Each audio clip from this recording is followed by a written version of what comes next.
It's not about sex, guys.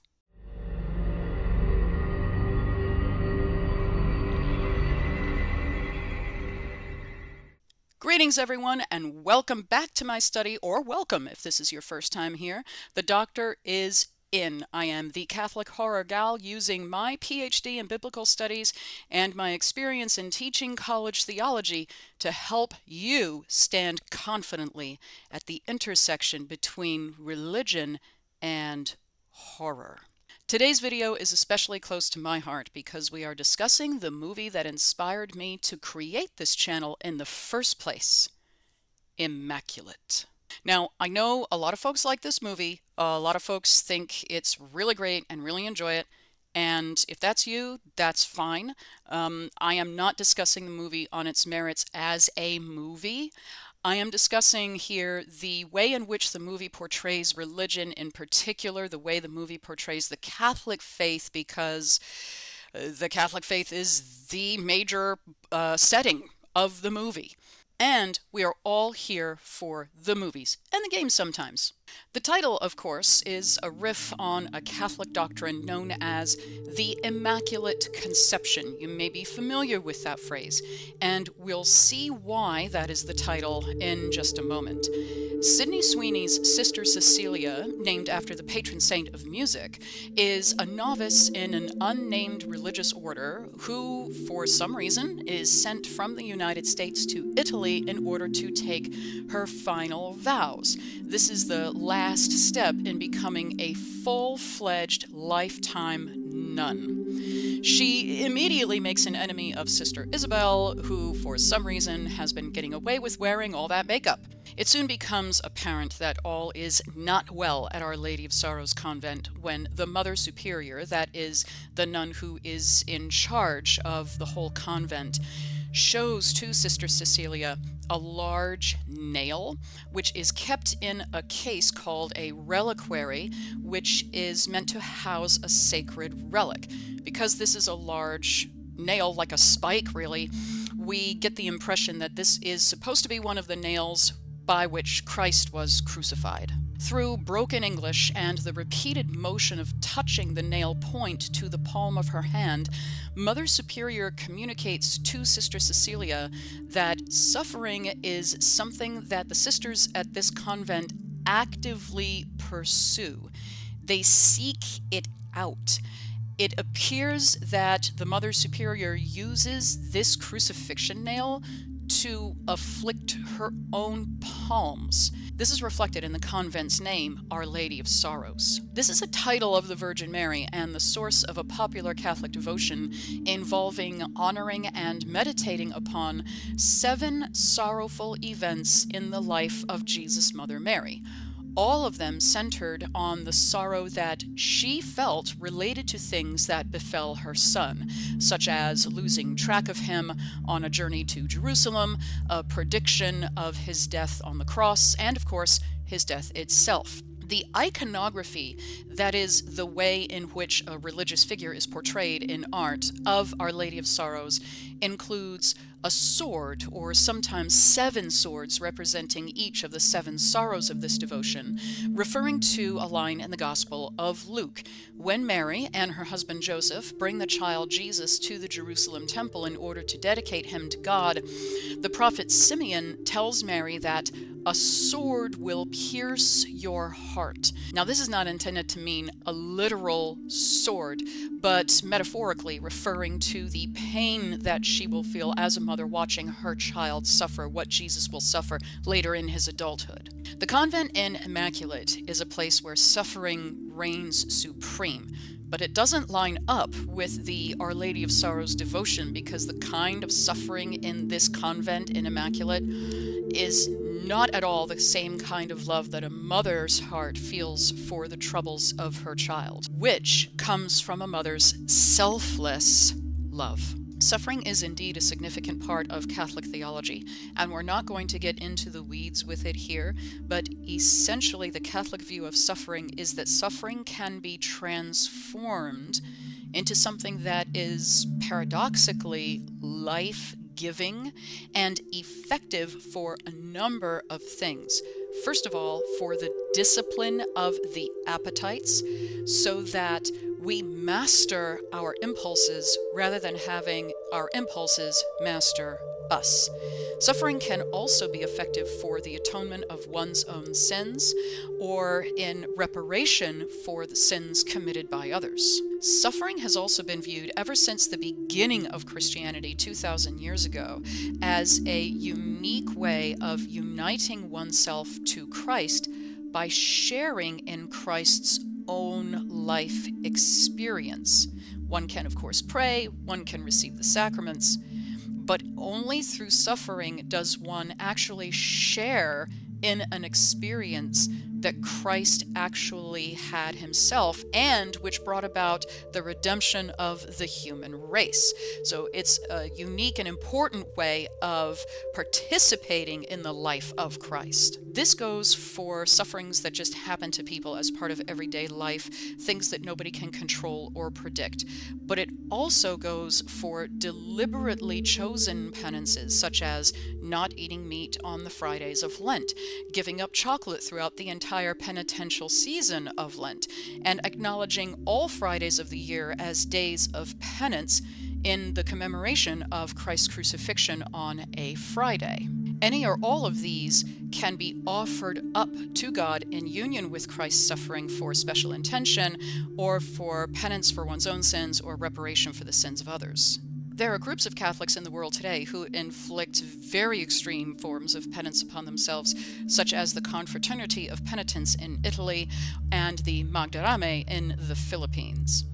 But even during the Middle Ages, famous even now as a time when members of religious orders practiced self-flagellation, the Church has always frowned upon such severe bodily penances, with Pope Clement VI in 1349 and the Council of Constance in the early 15th century both issuing decrees against such extreme practices. But less severe forms of penance are encouraged by the Church, again, as a way of disciplining the natural appetites, doing penance for one's own sins, reparation for the sins of others, and drawing close to Christ. But in Immaculate, Mother Superior tells Sister Cecilia that suffering is equivalent to love because it's related to Christ's own love in suffering on the cross out of his great love for the human race. Now, as far as it goes, that is spot on.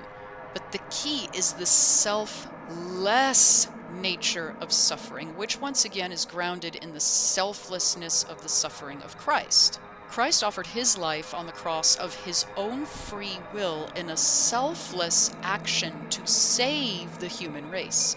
Think of it in terms of jumping in front of a bus to save someone you love from getting run over instead. But that kind of love is not what's going on in Immaculate. In fact, there's very, very little love, if any love, in this movie.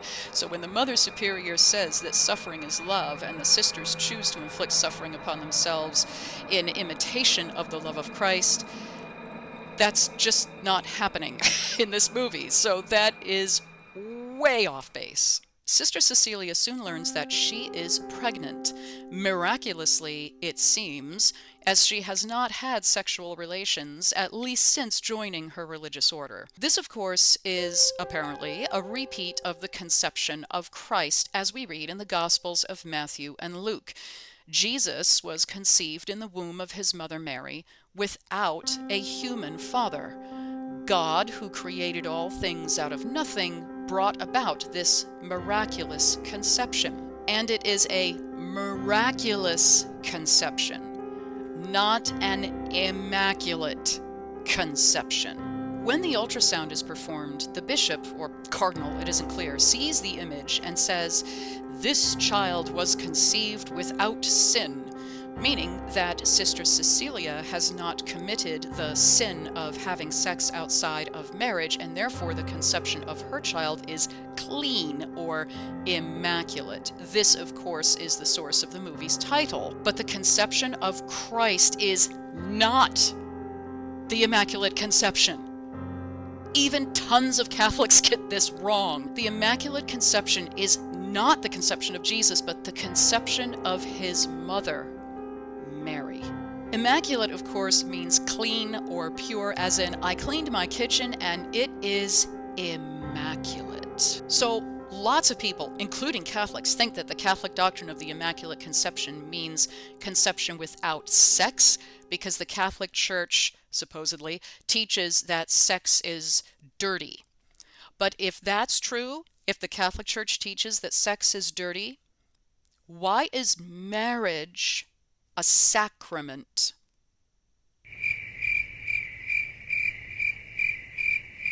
No, the Immaculate Conception refers to the conception of Jesus' mother Mary in the womb of her mother Saint Anne, which happened in the completely normal and natural way.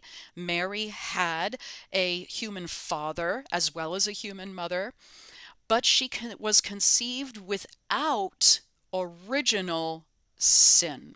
The doctrine of original sin holds that when Adam and Eve committed the sin of turning away from God in the Garden of Eden by eating the fruit of the tree of the knowledge of good and evil, which God had forbidden them to eat, that original turning away from God affected the entire human race forever from that point onwards.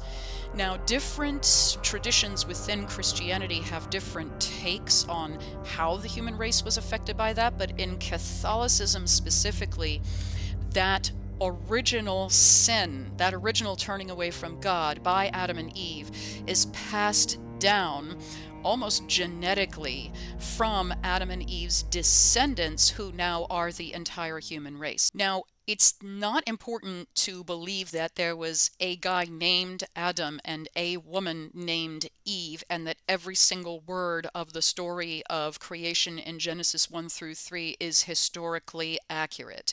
What is much more important is the theological meaning, that essentially our first parents at some point in time chose deliberately to turn away from God and to pursue their own will out of self-love rather than out of love for God. That has messed things up for the human race forevermore.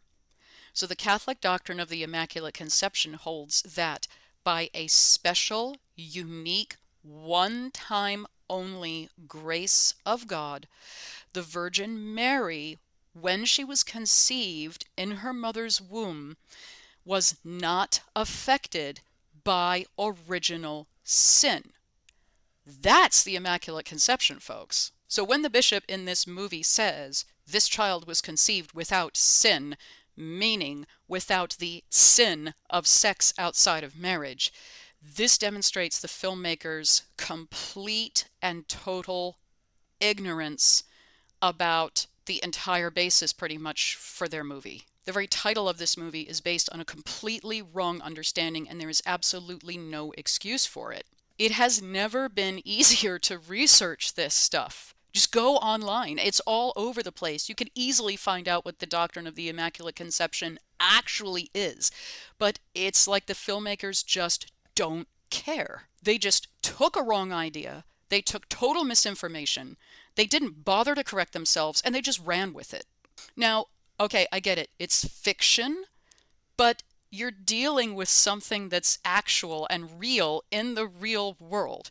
So if you're going to be making a movie about it, if you're going to be making any kind of a statement about it, represent it accurately. If you're going to be taking issue with a point of Catholic doctrine, if you're going to be making a sort of artistic argument against it, that's fine. You can do that. But portray it accurately. Argue against what the thing actually is instead of making stuff up and creating a straw man that you can burn down. Because of this supposedly miraculous conception, though later we find it's no miracle at all, Sister Cecilia is viewed as the Virgin Mary redo and literally dressed up like a statue and worshipped. But this doesn't last long, as the jealous Sister Isabel tries to drown Sister Cecilia, on the basis that she, Sister Isabel, should have been the one to bear this supposed miracle child. And indeed, if they're trying to replicate the Virgin Mary, there should be agreement. Because in the Gospel of Luke, chapter 1, when the angel Gabriel appears to the Virgin Mary to tell her that she will be the mother of the Messiah, she agrees. She gives her consent. She says, "Let it be done to me as you say." This is known as Mary's fiat. No, not that kind. It's from the Latin for "let it be done." So if they're looking for another Virgin Mary, shouldn't there be another fiat? Shouldn't they get a sister who is actually on board with all this? Because Mary herself was on board with it. Cecilia is also soon subjected to all kinds of abuses by her fellow nuns, which is just totally incongruous with the convent identifying her as a new Virgin Mary. I mean, if these people really think that Sister Cecilia is carrying a new Christ within her, wouldn't they treat her as nothing less than a queen? In Catholic theology, the Virgin Mary is known as the Queen of Heaven and Earth because she is the mother of Christ, who is viewed as the King of the universe. The mother of a king is known as the Queen Mother. Cecilia appeals to the bishop/cardinal, whatever he is, about what she's suffering, telling him that this is not the will of God, and she's not wrong. But the bishop responds by saying, "If this were not God's will, why does he not stop us?" This is just not a Catholic thing to say. It's not something that anybody of, I would imagine, any faith at all would say. I don't care how liberal or progressive or whatever a Catholic clergy member is, you are not going to find any Catholic clergyman saying anything like this, ever. I promise you, I guarantee, I challenge you to go out there and find a Catholic clergyman to say something like this. It's not going to happen. These words spoken by the bishop in this movie just do not reflect anything that anywhere near approaches the Catholic doctrine about God's will, God allowing things to happen, the problem of evil in the world. No, the bishop's words here are much closer to what an agnostic or an atheist would say. And so here, once again, this is the filmmakers inserting their own beliefs, their own views into the mouth of someone who represents an actual religion that really exists in the world. And so once again, they are portraying this faith with complete inaccuracy and misinformation. Eventually, there's a big exposition sequence where Father Tedeschi explains to Cecilia that she is the latest in a long line of experiments. Tedeschi, a former professional scientist, has been taking DNA from the relic of the crucifixion nail and attempting to clone Christ with it to capture the DNA of resurrection. So it seems he's trying to create a kind of death vaccine, but the movie is never clear about this. All of these attempts have failed until Cecilia. He shows her a clandestine laboratory in the convent's basement and tells her that he used to be a scientist in secular employment, but his ideas weren't well received out in the wider world. Only in the church could he find support for his genetic work. This is utter nonsense, guys. It's actually the exact opposite way around. The Catholic Church condemns human cloning outright. According to the official church document titled Dignitatis Personae on certain bioethical questions, human cloning is intrinsically illicit in that by taking the ethical negativity of techniques of artificial fertilization to their extreme, it seeks to give rise to a new human being without a connection to the act of reciprocal self-giving between the spouses. and more radically, without any link to sexuality. This leads to manipulation and abuses gravely injurious to human dignity. So did you catch that? Did you catch that? Separating the creation of human life from the act of sex between spouses within marriage is evil. Therefore, sex in marriage between spouses is good. So when this movie tries to say that immaculate means no sex and that this pregnancy that Cecilia is experiencing was actually the result of genetic manipulation and the church is okay with this, oh, I I can't. I can't.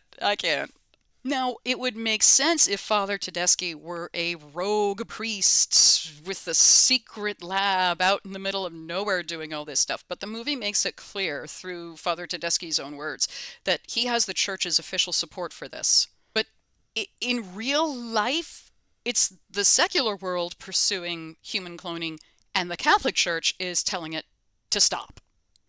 That's what's really going on in real life. This movie is such a right royal mess, guys. I don't even know. In the film's climactic scene, Father Tedeschi tries to perform a DIY C-section on Sister Cecilia as she is attempting to flee the convent. And he does it all while reciting the Catholic prayer, the Hail Mary. Now, this prayer comes from a verse in the Gospel of Luke.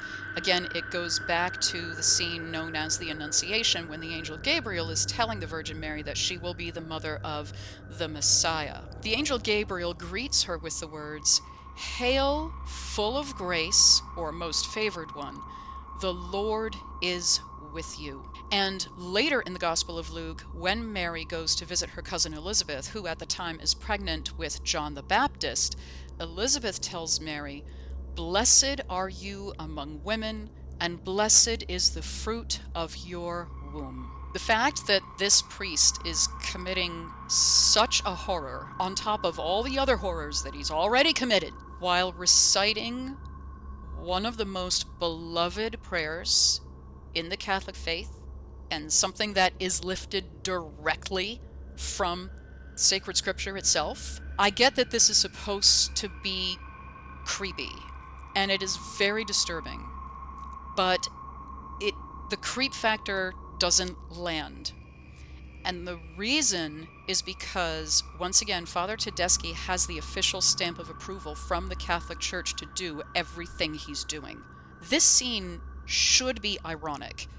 We should get the sense of how can he possibly say this beautiful prayer while doing something so horrifying? But that's not how the movie puts it across. Because the movie has already set up the Catholic Church as being okay with all of these horrible things, Father Tedeschi reciting the Hail Mary while doing this impromptu C-section, it comes across as something that the church would be okay with, and something that fits with the Catholic faith. It comes across as being an expression of what Catholicism actually is. It says that inflicting these horrors is a form of worship in the Catholic faith. This shows an absolutely inexcusable level of ignorance on the part of the filmmakers. Failing to portray this stuff accurately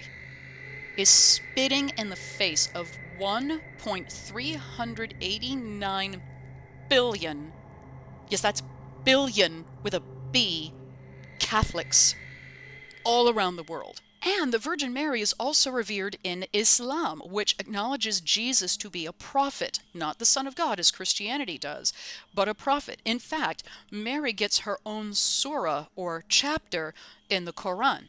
So if any of you are watching this video are Muslim, please leave a comment and let me know your thoughts on this. Are you offended by this portrayal in this movie?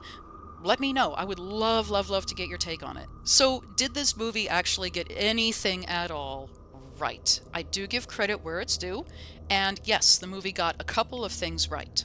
In one scene, Father Tedeschi is wearing a black stole of priestly vestment during a funeral, and this is the traditional color for priestly vestments at funerals. We don't see this color very much anymore, so I was impressed that the movie knew this. Since 1970, the more widely used colors for priestly vestments at funerals have been white, signifying the promise of resurrection of the deceased, or purple, representing sorrow for death. But before 1970, the color for funerals was black. Priests may still wear black vestments for funerals, but it's rare outside of the traditional orders, such as the priestly fraternity of St. Peter, for example, which performs only and solely the Latin Mass. The other accurate thing happens when Sister Cecilia goes to confession. This is the sacrament in which a Catholic confesses sins and receives absolution or pardon from the priest as Christ's representative, bringing about the forgiveness of those sins. When Cecilia makes the sign of the cross to begin her confession, she says, "Bless me, Father, for I have sinned." This is the accurate formula that Catholics say when they begin a confession. But most of the time in a movie, I hear the person say, "Forgive me, Father, for I have sinned." Now, I've heard that this formula, "Forgive me, Father," is used in certain parts of Europe, but at least in the United States, I don't know about elsewhere, it might depend on the bishops' conferences from country to country, but here in the US, it is, "Bless me, Father." And the reason for that is because it's not the priest forgiving the sins. It is Christ himself forgiving the sins through the priest as his representative. So when the penitent says, "Bless me, Father," the penitent is asking basically, "Father, please pray for me that I make a good confession." And yeah, those are pretty much the only two things the movie gets right about Catholicism. Once again, I know the movie is fiction, but it claims to present a religion that is not fiction. The story is fiction, but the movie is taking something that really exists in order to tell that story. So if you're going to disagree with something about Catholicism, fine, go right ahead and do that. But disagree with something real because you're presenting a thing that really exists. Now I need a scotch. Well, friends, I hope that you enjoyed watching this video as much as I enjoyed making it. Thank you so very much for watching. I appreciate you so much. I hope to see you for the next one. Until next time, the doctor is out.